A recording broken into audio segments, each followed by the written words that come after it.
Doctor बाबा साहब अम्बेडकर का पूरा नाम था भीमराव रावजी अम्बेडकर। महाराष्ट्र के रत्नागिरी जिले का एक छोटा सा गांव आमडवे बाबा साहब के पुरखों का गांव है। माताजी का नाम भीमाबाई और पिताजी का नाम रामजी सतपाल था। दादाजी का नाम मालोजी सतपाल। दरअसल सतपाल इनके परिवार के कुल का नाम है, जो उनका भूषण और गौरव माना जाता है।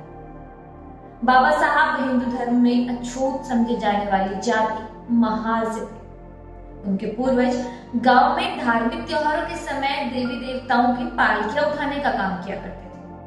कहते हैं कि इस जाति के लोग काफी बहादुर होते थे, लेकिन नीची जाति कहे जाने के कारण महारों को अच्छी नौकरियां, पुलिस विभाग या इज्जत वाले काम धंधे नहीं मिलते थे। रास्तों की सफाई करना, शौचालय साफ करना, जूते बनाना, गांव की चौकीदारी करना, मरे हुए मवेशियों की खाल उतारना, बांस की चीजें बनाना आदि जो भी हेय समझे जाने वाले काम होते थे, वह इसी जाति के लोगों के द्वारा करवाए जाते थे। खेतों में भी इन्हें दास व गुलामों की तरह इनसे बेगार कराई जाती थी। न कोई जातिगत व्यवसाय था, न कोई खान पान, न कोई रहन सहन, न ही कोई वेशभूषा, कुछ भी तय नहीं था। हर ओर केवल अपमान व शोषण था, जिसके कारण इस बहादुर व बुद्धिमान कौम का जीवन नरक या यूं कहे कि जानवरों से भी बदतर था। सवर्ण हिंदुओं को तो महारों की छाया से भी घृणा थी और पेशवा काल में तो इनकी स्थिति बहुत ही दयनीय हो गई। इन्हें इंसान भी नहीं समझा जाता था। इनकी बस्तियां गांव से बाहर की ओर होती थी, जिन्हें सवर्ण लोग नफरत से महारवाड़ा कहते थे। इतिहासकारों की माने तो महार महाराष्ट्र के मूल निवासी थे और उन्हीं के नाम पर महाराष्ट्र यानी महाराष्ट्र नाम पड़ा। महार शब्द की उत्पत्ति महार अरी से मानी जाती है, यानी बड़ा दुश्मन।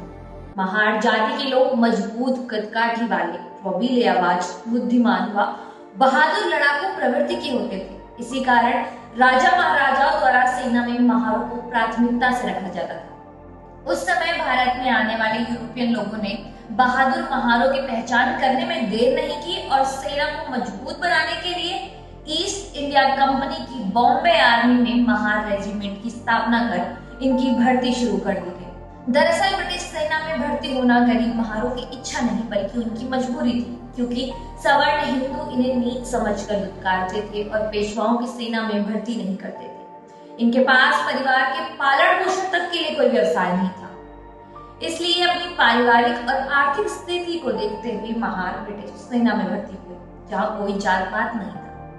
शुरू में ब्रिटिश सरकार की सेना में एक भारतीय फौजी सूबेदार और मेजर पद तक पहुंच सकता था। इसी कारण कई महार फौज में भर्ती होने के बाद सूबेदार व मेजर पद तक पहुंचने लगे। भीमराव के दादाजी मालोजी सतपाल भी सेना में हवलदार के ओहदे से रिटायर हुए थे।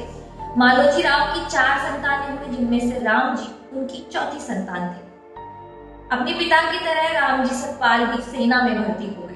उस जमाने में जवानों की फौजी छावनी में सरकार द्वारा ईस्ट इंडिया के निर्देशानुसार स्कूल खोले गए थे, जहां जवानों के बच्चों को दिन में और बड़ों के लिए रात में स्कूल में पढ़ाई कराई जाती थी। ईस्ट इंडिया कंपनी की आर्मी के लड़के और लड़कियों के लिए प्राइमरी एजुकेशन फ्री थी।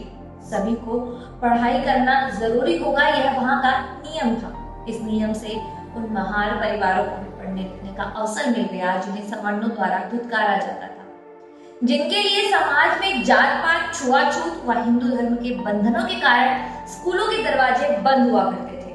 इस किरण की वजह से महार समाज के लोग भी शिक्षित होने लगे, जिनमें से एक थे हमारे संविधान निर्माता भीमराव अम्बेडकर। इसलिए कहा जा सकता है कि यदि अंग्रेजों ने जात पात को नकार कर अछूतों के घर परिवारों में शिक्षा की यह किरण नहीं पहुंचाई होती, तो स्वयं बाबा साहब का भी यह विराट स्वरूप नहीं होता और आज दलित, उपेक्षित और शोषित वर्ग पढ़ लिखकर इस खुशहाल हालत में नहीं हो पाता। लेकिन सवर्णों ने महावरों की यह खुशी ज्यादा दिन टिकने नहीं। अछूतों को शिक्षित, हंसता खेलता, बड़े पद पर पहुंचता देख सवर्णों को मिर्ची लगने लगी। उन्हें यह हजम ही नहीं हुआ कि अछूत फौजी अफसरों को सैल्यूट क्यों दे। उन्होंने अंग्रेजों को महारों के खिलाफ भड़काना शुरू कर दिया और आखिरकार सन 1892 में अछूत जातियों की सेना में भर्ती पर रोक लगा दी गई। सन 1898 में गटेकर कमीशन के फैसले के बाद महार अछूतों को सेना से बाहर कर दिया गया और जाति के आधार पर राजपूत और अन्य जातियों की रेजिमेंट की स्थापना कर दी गई। इस वीडियो में फिलहाल इतना ही। इजाजत दीजिए। जय हिंद।